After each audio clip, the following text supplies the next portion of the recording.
Kali ini mau beberes rumah sambil bahas komentar dari kakak ini. Tapi sebelum itu aku mau jelasin, kemarin kebetulan ada yang tanya. Di setiap konten aku kan aku selalu pakai jilbab sama pakai makeup dikit-dikit. Kayak pensil alis sama lipstick biar nggak pucat aja guys. Tapi kalau aku nggak ngonten ya aku tuh nggak pakai jilbab dan nggak pakai pensil alis atau lipstick. Nah biar nggak boros aku tuh selalu ngalis pakai eyebrow pomade ini guys. Aku pakai ini tuh udah hampir sekitar 7 bulanan. Hampir setiap hari aku pakai. Bayangin guys, ngalis hampir setiap hari selama 7 bulan. Tapi ini masih setengah guys isinya. Pokoknya ini tuh awet banget. Ini aku coba pakai ya guys. Kalau kalian pakai modelan pensil itu pasti sebulan 2 bulan udah habis. Bukan habis kepake, tapi ya habis keserut, kurang tajam dikit diserut. Beda kalau pakai brow pomade kayak gini nggak ada yang kebuang guys. Karena ini kan nggak pakai serut-serutan, makanya tuh juga gampang banget. Please kalian cobain aja ini sekali aja kalian beli brow pomade ini dan pakai ini tuh setiap hari biar kalian tuh terbiasa ngalis pakai brow pomade. Hasilnya kalau kalian tuh udah terbiasa pakai brow pomade ini pasti bakalan bagus dan kalian juga bisa menghemat. Langsung cek di keranjang kuning, ini udah yang paling rekomendasi dari aku. Murah dan bagus dan bisa buat daily. Oke guys, lanjut ke video. Ini aku lagi beberes rumah. Plus juga tadi aku mau bahas komentar kakak tadi ya. Komentarnya kayak gini, suamiku anak tunggal dan aku bareng mertuaku. Yaps, aku nggak pernah masak. Aku tidak pernah belanja bulanan.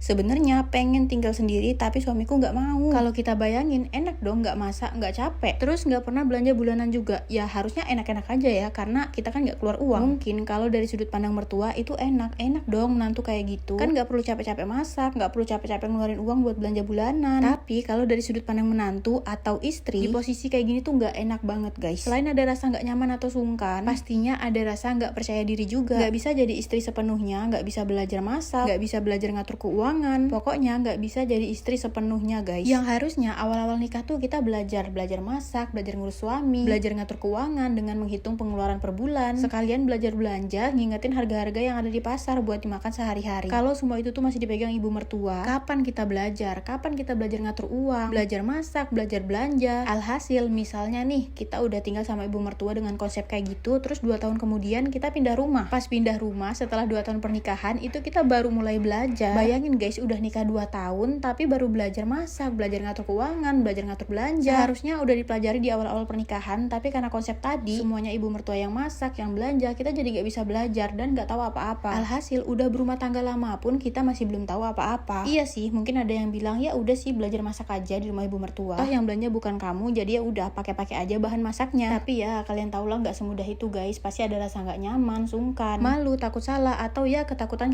lainnya. Pokoknya ya susah dijelaskan ya guys. Yang tahu itu yang udah berumah tangga aja atau yang ada di posisi tersebut. Guys, siapa yang sepemikiran kayak aku kalau rumah tangga itu adalah keluarga baru yang dibangun oleh 2 orang tanpa campur tangan siapapun. Sekali lagi aku bilang, orang yang udah memutuskan untuk nikah itu pasti orang yang udah paham dan udah siap untuk belajar membangun rumah tangga. Jadi harusnya orang tua atau mertua itu nggak perlu takut kami ini salah, karena yang namanya belajar itu pasti ada salah-salahnya. Jangan takut kami nggak bisa hidup.